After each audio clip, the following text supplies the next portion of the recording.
दिंडोरी तालुक्यातील मोहाडी येथील गणेश गाव या वस्तीवर अनेक वर्षांपासून दूषित पाण्याचा पुरवठा होत आहे। ग्रामपंचायतकडे तक्रार करूनही मात्र फक्त आश्वासन देण्यात येत असल्याचा आरोप येथील महिलांकडून होत आहे। गणेशगाव येथे ग्रामपंचायतच्या विहिरीमध्ये महाराष्ट्र जलजीवन प्राधिकरणाचे पाणी साठवण्यात येते। हे पाणी विहिरीत टाकल्यामुळे दूषित होते आणि तेच पाणी नागरिकांना पिण्यासाठी वापरले जाते। त्यामुळे लहान मुले व नागरिकांना अनेक आरोग्याच्या समस्यांना सामोरे जावे लागत आहे। यामुळे संतप्त महिलांनी व राघोजी क्रांती सेनेच्या वतीने मोहाडी ग्रामपंचायतला निवेदन देण्यात आले असून लवकरात लवकर पाणी प्रश्न सोडवला नाही तर ग्रामपंचायत समोर आंदोलन करण्याचा इशारा देण्यात आला।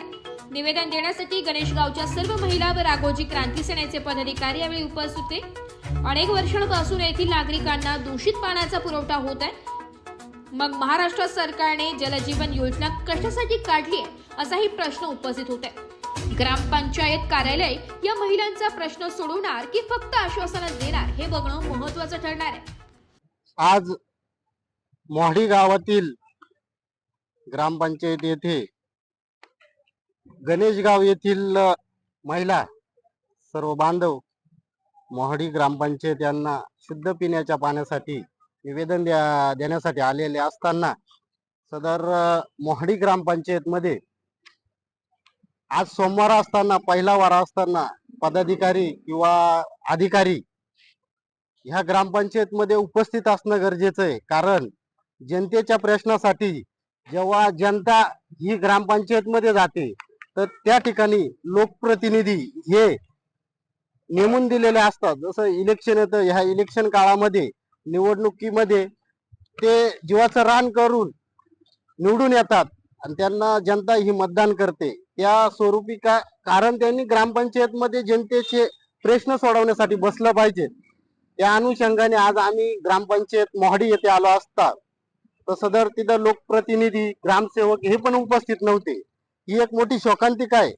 हप्त्याचा पहिला वार असताना महिलेचे प्रश्न मांडायचे कसे हा मोठा प्रश्न निर्माण झाला।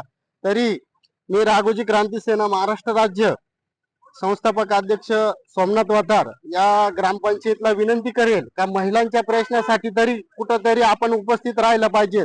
शासन नवीन नवीन योजना निर्माण करतं आणि अनेक महिलांसाठी ते कुठंतरी मार्गी लावायचं काम करायचं असतं, तरी त्या महिलांचा जो पिण्याच्या पाण्याचा प्रश्न आहे तो मार्गी लावण्यासाठी आज सर्व गणेशगावच्या महिला इथं उपस्थित झाल्या।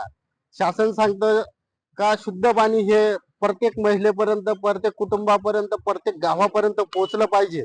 शासनाने त्यासाठी अनेक योजना राबवल्या, त्या योजनांच्या मार्फत त्यांना पिण्याचं पाणी हे पोहोचलं पाहिजे। पण कुठंतरी पिण्याचं पाणी आज उशाला धरणं असून सुद्धा ते पिण्याचं पाणी पोहोचत नाही, ही कुठंतरी एक शोकांतिका आहे।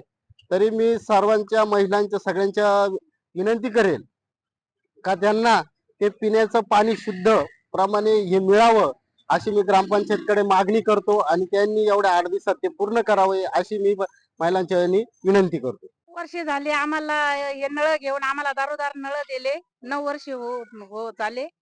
तर आम्हाला हे तिकडून जरी पाणी त्यांनी पाडलंय तरी पण मग ते विहिरीत टाकत्या आणि विहिरीतून मग आम्हाला नळांना पाणी येतंय। तर ते विहिरीतली घाण सगळी उठती ती पाणी टाकल्यावर।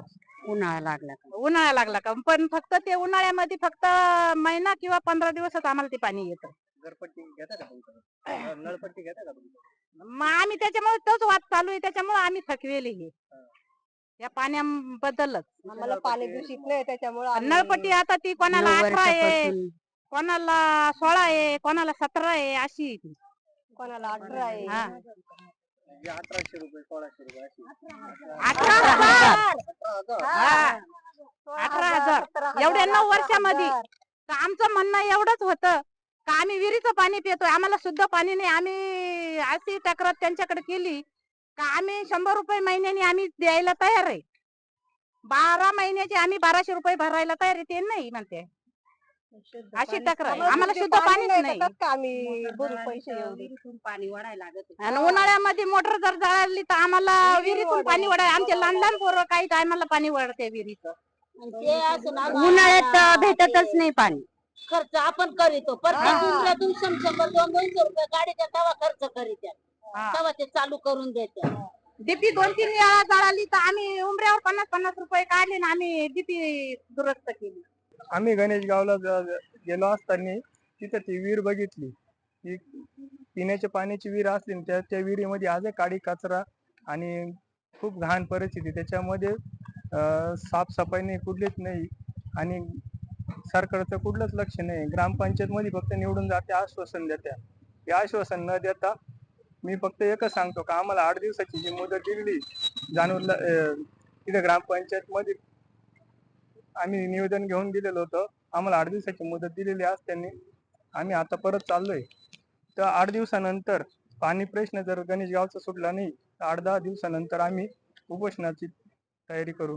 शुद्ध पाणीच नाही, विहिरीचंच पाणी आहे आणि 9 वर्ष झाले जवळपास. म्हणजे जसं माझं लग्न झालं तसं आठवतंय, विहिरीचंच पाणी. नळ घेऊन 9 वर्षे झाले. नळ घेऊन 9 वर्ष झाले.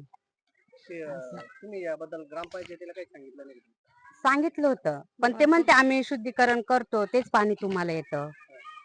पाणी कुठं कसं येतं ते पाणी? हे विहिरीतलंच पाणी